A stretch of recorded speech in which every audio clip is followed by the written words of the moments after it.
एक गांव में एक बुढ़िया रहती थी।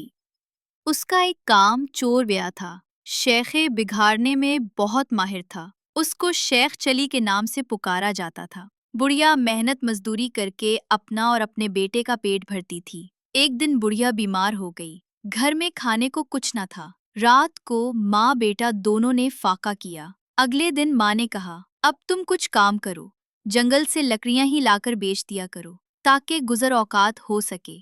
माँ की बात सुनकर शेख चली ने जंगल की राह ली। जो दरख्त उसके रास्ते में आता वो उससे पूछता, नाइवली, मैं तुझे काट लूं या नहीं? किसी दरख्त ने भी उसका जवाब ना दिया।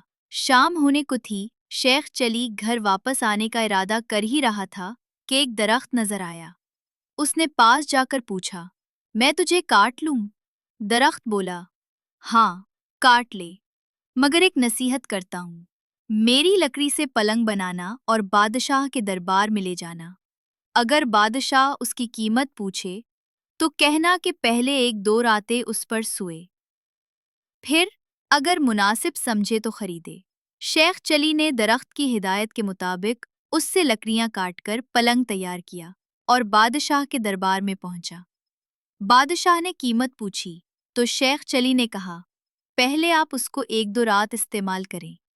अगर इसमें कोई खूबी पाएं तो इनाम के तौर पर जो दिल चाहे दे दे। बादशाह हैरान हुआ और शेख चली के कहने पर नौकरों को हुक्म दिया कि आज यही पलंग मेरे कमरे में बिछाया जाए। रात हुई तो बादशाह इसी पलंग पर सोया।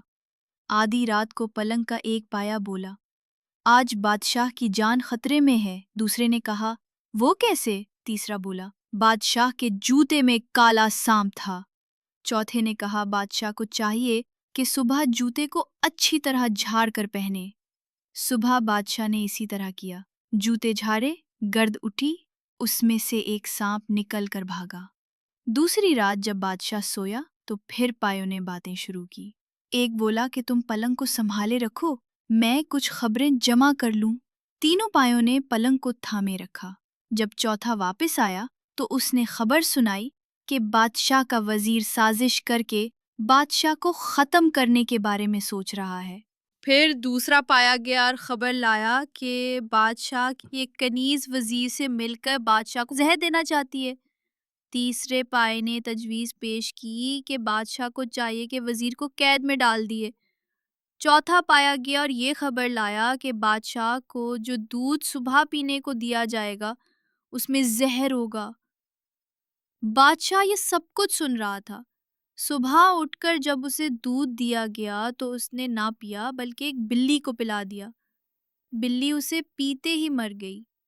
तहकीक करने पर बादशाह को पता चल गया कि वाकई उसका वजीर और कनीज दोनों मिलकर उसकी जिंदगी खत्म करना चाहते हैं। बादशाह ने अपनी कनीज और वजीर दोनों को कैद में डाल दिया। बादशाह ने शेख चली को बुलाया और बहुत इनाम दिया। शेख चली अब मालदार हो गया। बादशाह के दरबार में उसकी इज्जत होने लगी और दोनों माँ बेटा बड़े आराम की जिंदगी बसर करने लगे। Don't forget to like, share, and subscribe so you don't miss out on any of our future videos.